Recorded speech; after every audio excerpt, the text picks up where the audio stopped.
ताज्या आणि सुपरफास्ट बातम्या पाहण्यासाठी स्वराज्य न्यूज मराठीला सबस्क्राईब करा आणि बेल बटन प्रेस करा। जमिनीवर काम करत होतो। मी शहराच्या गल्ली गोळामध्ये प्रत्येक समाज बांधवांशी भेटत होतो, सगळ्यांशी बसत होतो, चर्चा करत होतो।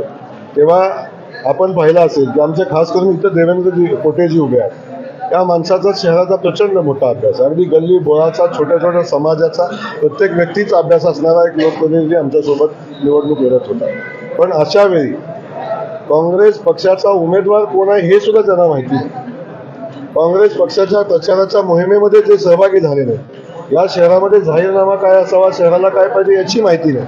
अशी माणसं दिल्लीत बसून जेव्हा या निवडणुकीचं नियोजन करतात तेव्हा याच्यापेक्षा चांगला निकाल येऊ शकत नाही। माझी खात्री कार्यकर्ता म्हणतात की हा पराभव अंतिम नाही, आत्मपरीक्षणातून आम्ही नवीन लढाई लढू। त्याचबरोबर पत्र लिहिलं, हमारे फितरत में 2 कदम पीछे हटे, अगली छलांग लगाने को।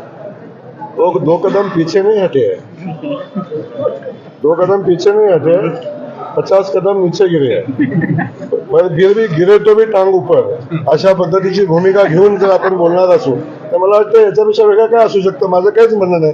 काही खूप मोठ्या पॉलिटिशियन आहेत, दिल्लीच्या राजकारणामध्ये आहेत, राहुल गांधीच्या जवळ आहेत, तिथला अभ्यास खूप चांगला आहे आणि अशी एक नेता शहराला मिळाल्या की जे दिल्लीत बसून शहरातलं काम करतात, शहराच्या सगळ्या व्यवस्थेवर लक्ष ठेवतात।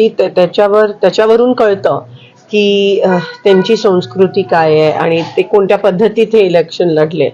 आणि मी एवढीच विनंती करते आणि मी वारंवार करते की सोलापूर हे प्रतिष्ठेचं शहर आहे। सोलापूरची एक सांस्कृतिक शहर आहे, त्याची पातळी हे बाहेरच्या लोकांनी येऊन कमी करण्याचा त्यांना काही अधिकार नाही आहे। आणि त्यांच्याबद्दल मागे जे काही झालेलं ते उघड आहे, म्हणून त्याबद्दल मी काय जास्त